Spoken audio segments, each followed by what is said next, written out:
Ito na po yung kaninang ginisa kong tuna. So, ilagay natin siya sa kaldero. So, in-inin lang siya ng 10 minutes. So, iuna nating rice sa baba bago ang kanin sa gitna yung tuna. So, sa baba ng kaldero, sinain ko muna yung kanin bago mo siya ilagay sa kaldero. Ganyan yung tuna sa mga Arabic. So, yun ang sa baba ng kaldero, gipahiran ko siya ng butter para malasa talaga siya. So, ito na yun. So, kung magawa kayo ng istona po, pwede yung gawin sa Pilipinas yung nasa lata. Nakita nyo sa video yun. May video ko kanina. Pangalawang video na to siya. Yung unang video kung paano ko siya ginawa. So, itong kanin, sasaingin nyo lang muna first. Tapos yung tuna, giluto ko muna sa mga sangkap. So, ito na yung rice. Dalawang video na to, ano ko dyan sa inyo. So, ito na yun. So, ito na yung tunang ginawa ko kanina. So, ilagay natin sa gitna ng kanin.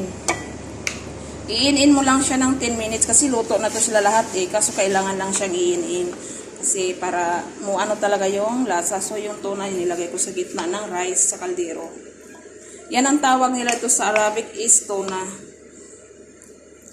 May ulam na yung kanin ba? Diretso mo na siya kainin. Ayan. So, pagkatapos dyan sa gitna, lagyan na natin ulit siya ng rice. Takpan siya ng rice. Ipag-gitna talaga siya yan ng tuna.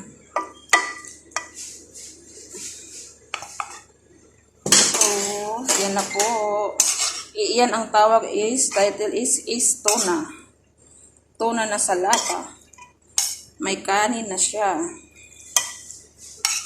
So, ilagay na natin siya. Yan na. So, ilagay na natin yung rice sa taas. Ayan. Ayan po. Ang kanin. Ayan siya. Takpan natin siya ng kanin sa taas.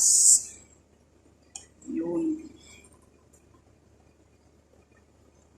I-in-in ko lang siya ng 10 minutes. Kasi luto na to siya lahat Kaso lang, kailangan pa siya ilagay natin sa para gusto nila yung may tutong sa konti sa baba. Yan.